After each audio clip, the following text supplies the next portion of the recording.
ನ ತತೋಸ್ತ್ಯಪರಂ ಜಗದಿಡ್ಯತಮಂ ಪರಮಾತ್ ಪರತಃ ಪುರುಷೋತ್ತಮತಃ. ಎಷ್ಟು ಪರ ಶ್ರೇಷ್ಠ. ಹೌದ್ರಿ, ನಮ್ಮ ಶ್ರೇಷ್ಠರಾದ್ರು ತುಂಬಾ ಮಂದಿ ಇದ್ದಾರೆ. ನ ತತೋಸ್ತ್ಯಪರಂ, ಇನ್ನೊಂದು ವಸ್ತು ಇಲ್ಲ ನೀನು ಆಶ್ರಯಿಸಿ ಗಟ್ಟಿ ಹಿಡ್ಕೋ ಪಾದ, ನೀನು ಯಾರ ಪಾದ ಹಿಡ್ಕೊಳ್ಬೇಕು, ಇನ್ನೊಂದು ಪಾದವೇ ಇಲ್ಲ ಅಂದ್ರು. ನ ತತೋಸ್ತಿ ಅಪರಂ, ಅದಕ್ಕಿಂತ ಬೇರೆಯಾದ ಇನ್ನೊಂದು ಪಾದ ಇಲ್ಲ ಆಶ್ರಯಿಸುವಂತಹದ್ದು. ಜಗದೀಡ್ಯತಮಂ, ಈಗ ಪ್ರಚಲಿತವಾದ ಪಾಠ ಜಗತೀಡ್ಯತಮಂ ಅಂತ, ಹಳೆಯ ಪಾಠ ಜಗದೀಡ್ಯತಮಂ ಅಂತ. ಜಗತ್ತಿಗೆ ಎಲ್ಲಕ್ಕೂ ಸ್ತುತ್ಯವಾದ, ಎಲ್ಲವೂ ಇಡೀ ವಿಶ್ವ ಸ್ತುತಿಸುವಂತ, ಇಡೀ ವಿಶ್ವಕ್ಕೂ ಮಿಗಿಲಾಗಿರತಕ್ಕಂಥ ಇನ್ನೊಂದು ಆಸರೆಯೇ ಇಲ್ಲ. ನ ತತೋಸ್ತ್ಯಪರಂ ಜಗದೀಡ್ಯತಮಂ, ಯಾರಿಂದ? ಪರಮಾತ್ ಪರತಃ ಪುರುಷೋತ್ತಮತಃ. ಹರಿರೇವ ಪರಹ ಅಂದ್ರು. ಪರ ಅಂದ್ರೆ ಎಂಥ ಪರ ಅಂದ್ರೆ ಪರಮಾತ್ ಪರಹ ಅಂದ್ರು. ಯಾವುದ್ಯಾವುದು ದೊಡ್ಡದಿದೆಯೋ ಆ ಎಲ್ಲ ದೊಡ್ಡದಕ್ಕಿಂತಲೂ ದೊಡ್ಡದು, ಅದಕ್ಕಿಂತ ಇನ್ನೊಂದು ದೊಡ್ಡದಿಲ್ಲ ಅನ್ನುವ ದೊಡ್ಡದು. ಅಂಥ ಪುರುಷೋತ್ತಮ ತತ್ವ ಅದು. ಈ ಎಲ್ಲ ಪುರುಷರಿಗೆ ಅಂದ್ರೆ ಪುರುಷರು ಅಂದ್ರೆ ಜೀವರು, ಎಲ್ಲ ಜೀವರಿಗಿಂತ ಪ್ರಧಾನ ಪುರುಷ ಅಂದ್ರೆ ಚತುರ್ಮುಖ, ಅವನಿಗಿಂತಲೂ ಉತ್ತಮವಾಗಿರತಕ್ಕಂಥ ತತ್ವ. ಆದ್ದರಿಂದ ಅದಕ್ಕಿಂತ ಮಿಗಿಲಾದ ಇನ್ನೊಂದು ತತ್ವ ನೀನು ಆಶ್ರಯಕ್ಕೋಸ್ಕರ ಹಿಡ್ಕೊಳ್ಳಬೇಕಾದದ್ದು ಇಲ್ಲ. ಆ ಕೊನೆಯ ತತ್ವಕ್ಕೆ ಶರಣಾಗು, ಅದರ ಅರ್ಪಣ ಬುದ್ಧಿಯಿಂದ ಪೂಜಾ ಬುದ್ಧಿಯಿಂದ ಕರ್ಮವನ್ನು ಮಾಡು. ಆ ಭಗವಂತ ಕೊಟ್ಟದ್ದನ್ನ ಪ್ರಸಾದ ಅಂತ ಸ್ವೀಕರಿಸು. ಅಷ್ಟು ಹೇಳಿದ ಮೇಲೆ ಆಚಾರ್ಯರಿಗೆ ಜನರ ಸ್ವಭಾವದ ಬಗ್ಗೆ ಅನುಕಂಪೆ. ತದಲಂ ಬಹುಲೋಕ ವಿಚಿಂತನೆಯ, ಸಾಕಯ್ಯ ಸುಮ್ಮನೆ ಊರಿನ ವಿಷಯ ಮಾತಾಡಿ ಸಾಕು, ಖೈದು ಮಾಡು. ಪಟ್ಟಾಂಗ, ನಾವೀಗ ಉಪನ್ಯಾಸ ಮುಗಿದ ತಕ್ಷಣ ಶುರು ಮಾಡೋದು ಅದನ್ನೇ, ಊರಿನ ಪಟ್ಟಾಂಗ, ಬಿಸಿನೆಸ್ ನ ಬಗ್ಗೆ. ಅದ್ರ ತದಲಂ ಬಹುಲೋಕ ವಿಚಿಂತನೆಯ, ಈ ಲೋಕದ ಬಗ್ಗೆ ಅವರು ಹಾಗೆ, ಇವರು ಹೀಗೆ, ಅವರ ಬಿಸಿನೆಸ್ ಹೀಗೆ, ಇವರ ಪ್ರಾಫಿಟ್ ಹೀಗೆ, ಇವರ ಲಾಸ್ ಹೀಗೆ, ಅವರನ್ನ ರೈಡ್ ಆಯ್ತು, ಇವರಿಗೆ ಮುಚ್ಚಿಟ್ರು, ಇದರ ಬಗ್ಗೆ ಮಾತಾಡಿ ಸಾಕಯ್ಯ, ಅದನ್ನು ನಿಲ್ಲಿಸು, ಇನ್ನು ಬೇಡ ಅದು ಅಂತಾರೆ. ತದಲಂ, ಸ್ಟಾಪ್ ಇಟ್ ಅಂತ. ಯಾವುದು? ಬಹು ಲೋಕ ವಿಚಿಂತನೆಯ, ಊರಿನ ಬಗ್ಗೆ, ವ್ಯವಹಾರದ ಬಗ್ಗೆ ತುಂಬನೇ ಇಡೀ ದಿವಸ ಮಾತಾಡಿಕೊಂಡು ಕಾಲ ಹಾಳು, ಅಷ್ಟು ಟೈಮ್ ವೇಸ್ಟೇ ಅದು, ಯಾತಕ್ಕೂ ಉಪಯೋಗ ಇಲ್ಲದೆ. ಅದನ್ನು ಮಾತಾಡಿದ್ರಿಂದ ಇಂಪ್ರೂವ್ಮೆಂಟೂ ಇಲ್ಲ, ಸುಮ್ಮನೆ ಮಾತು. ತದಲಂ ಬಹು ಲೋಕ ವಿಚಿಂತನೆಯ, ಈ ಲೋಕದ ಬಗ್ಗೆ ಹಾಳು ಹರಟೆ ಮಾತಾಡುವುದು ಇನ್ನಾದರೂ ಸಾಕು ಮಾಡಯ್ಯ. ಎಷ್ಟು ಎಷ್ಟು ಅವರಿಗೆ ಜನರನ್ನು ನೋಡುವಾಗ ಎಷ್ಟು ಅಸಹ್ಯ ಆಗಿರ್ಬೇಕು ಆಚಾರ್ಯರಿಗೆ, ಎಷ್ಟು ನೋವಾಗಿರ್ಬೇಕು.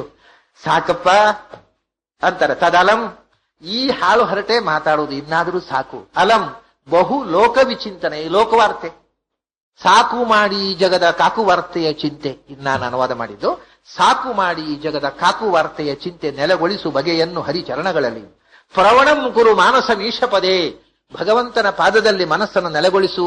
ಆಗ ಈ ಮಾತುಗಳೆಲ್ಲ ಬೇಡವಾಗತ್ತೆ. ಮಾತಾಡಿ ಏನು ಅಚೀವ್ಮೆಂಟ್ ಇದೆ? ಸುಮ್ಮನೆ ಕಮೆಂಟ್ ಮಾಡೋದು, ಕಮೆಂಟ್ಸ್ ಆನ್ ಅದರ್ಸ್.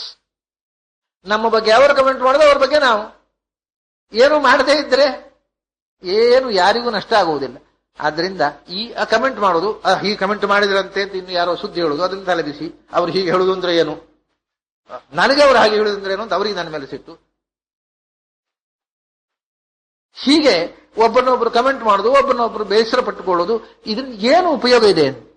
ಪ್ರವಣಂ ಕುರು. ಅಷ್ಟು ಹೊತ್ತಿನಲ್ಲಿ ಭಗವಂತನ ಗುಣಗಳ ಬಗ್ಗೆ, ಭಗವಂತನ ಪಾದದ ಬಗ್ಗೆ ಮನಸ್ಸನ್ನು ನೆಲೆಗೊಳಿಸಿದರೆ ಇದಕ್ಕಿಂತ ಹೆಚ್ಚು ಉಪಯೋಗ ಸಾರ್ಥಕ ಆಗುತ್ತಿರ್ಲಿಲ್ಲ. ಅದು ಸ್ಪ್ಯಾನ್ ಆಫ್ ಲೈಫ್, ಜೀವನದ ಆ ಕಾಲ ಸಾರ್ಥಕ ಆಗ್ತಿರ್ಲಿಲ್ಲ. ಆದ್ರಿಂದ ಮಾನಸಂ ಈಶಪದೇ ಪ್ರವಣಂ ಕುರು, ಭಗವಂತನ ಪಾದದಲ್ಲಿ ಮನಸ್ಸನ್ನು ನೆಲೆಗೊಳಿಸಯ್ಯ. ಈ ಲೋಕದ ಬೇಡವಾದ ಹಾಳು ಹರಟೆ ಮಾತುಗಳನ್ನ ಆದಷ್ಟು ಕಮ್ಮಿ ಮಾಡು. ಅನಿವಾರ್ಯವಾದ್ರೆ ಮಾತಾಡು, ಆದ್ರೆ ಅದನ್ನೇ ಯಾಕೆ ಆಸಕ್ತಿ ಬಳಸಿಕೊಳ್ತಿ? ತದಲಂ ಬಹುಲೋಕ ವಿಚಿಂತನೆ. ಇದು ಸಿಂಪಲ್ ಆದ ಜೀವನ ಸಂದೇಶ ಆಚಾರ. ಆದಷ್ಟು ಬೇಡವಾದ ಮಾತು, ಇನ್ನೊಬ್ಬರ ಬಗ್ಗೆ ಟೀಕೆ ಟಿಪ್ಪಣಿ, ಅಥವಾ ನಮ್ಮ ಬಗ್ಗೆ ಹಾಗೆ ಮಾಡಿದೆ ಹೀಗೆ ಮಾಡಿದೆ, ನಮ್ಮ ಬಗ್ಗೆ ನಿನ್ನ ಬಗ್ಗೆಯೂ ಮಾತಾಡಬೇಡ, ಇನ್ನೊಬ್ಬರ ಬಗ್ಗೆಯೂ ಮಾತಾಡಬೇಡ, ಭಗವಂತನ ಬಗ್ಗೆ ಮಾತಾಡು. ಇಲ್ಲದೆ ಸುಮ್ಮನೆ ಕೂಡು, ಯಾಕೆ ಮಾತಾಡಬೇಕು ಯಾರ್ಯಾರ ಬಗ್ಗೆ? ತದಲಂ ಬಹುಲೋಕ ವಿಚಿಂತನೆಯ ಪ್ರವಣಂ ಕುರು ಮಾನಸಂ ಈಶಪದೇ. ಯಾಕೆಂದ್ರೆ ಅದಕ್ಕಿಂತ ದೊಡ್ಡ ವಸ್ತುವೇ ಇಲ್ಲ ಜಗತ್ತಿನಲ್ಲಿ. ಮಾತಾಡುವುದಿದ್ರೆ ದೊಡ್ಡದರ ಬಗ್ಗೆ ಮಾತಾಡೋಣ. ಈ ಸಣ್ಣ ಸಂಗತಿಗಳು, ಕ್ಷುಲ್ಲಕಗಳ ಬಗ್ಗೆ ಮಾತಾಡಬೇಕು ಯಾಕೆ?